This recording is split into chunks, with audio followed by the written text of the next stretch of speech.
May 13 പരിശുദ്ധ ദേവമാതാവിന്റെ വണക്കമാസം. പ്രാർത്ഥന.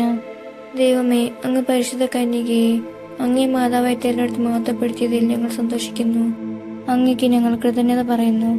ദൈവജനനി, അങ്ങ് സർവ്വസൃഷ്ടികളിലും ഉന്നതയാണ്. അങ്ങ് ഞങ്ങളുടെ അഭിമാന പാത്രവുമത്രേ. ഞങ്ങൾ അവിടുത്തെ മഹത്വത്തെപ്പറ്റി ചിന്തിക്കുമ്പോൾ ഞങ്ങളുടെ ഹീനതയെ മനസ്സിലാക്കുന്നു.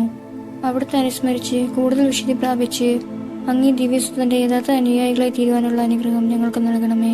സർവോപരി ആധ്യാത്മികവും ഭൗതികവുമായ എല്ലാ ആവശ്യങ്ങളിലും ഞങ്ങൾക്കും അങ്ങേ അനുഗ്രഹ വർഷം ഉണ്ടാകട്ടെ. ലോക സമാധാനവും മാനവകുലത്തിന്റെ മാനസാന്തരവും ഐക്യവും സാധിച്ചു തിരുസഭ വിജയം വരിക്കുന്നതിനുള്ള കൃപ ലഭിച്ചു തരണമേ. എത്രയും ദയുള്ള മാതാവേ, നിന്റെ സംഗീതത്തിൽ ഞങ്ങൾ ഓടിവന്ന് നിന്റെ സഹായം തേടി നിന്റെ മാധ്യസ്ഥം അപേക്ഷിച്ചവരിൽ ഒരുവനെയെങ്കിലും നീ ഉപേക്ഷിച്ചതായി ലോകത്തിൽ കേൾക്കപ്പെട്ടിട്ടില്ല എന്ന് നീ ഓർക്കണമേ. കന്യകകളുടെ രാജ്ഞിയായ മറിയമേ, ദയുള്ള മാതാവേ, ഈ വിശ്വാസത്തിൽ ധൈര്യപ്പെട്ട് നിന്റെ തൃപ്പാദത്തിങ്കൽ ഞാൻ അണയുന്നു. നെടുവേർപ്പെട്ട് കണ്ണുനീർ ചിന്തി പാപിയായ ഞാൻ നിന്റെ ദയാധിക്യത്തെ കാത്തുകൊണ്ട് നിന്റെ തിരുസന്നിധിയിൽ നിൽക്കുന്നു. അവതരിച്ച വചനത്തിൻ മാതാവേ, എന്റെ അപേക്ഷ ഉപേക്ഷിക്കാതെ ദയാപൂർവം കേട്ടരുളണമേ. ആമേൻ.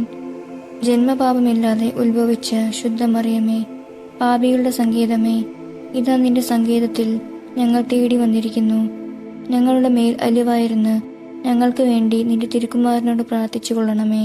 ഒരു സ്വർഗസ്നായ പിതാവും ഒരു നന്മ നിറഞ്ഞ മറിയവും ഒരു തൃപ്തസ്തുതിയും 3 പ്രാവശ്യം ചൊല്ലുക. സുഹൃത ജപം. ഉണ്ണീശോയെ ഉദരത്തിൽ സംവഹിച്ച മാതാവേ, അങ്ങേ തിരുക്കുമാരനെ ഹൃദയത്തിൽ സംവഹിക്കുവാൻ കൃപ ചെയ്യണമേ.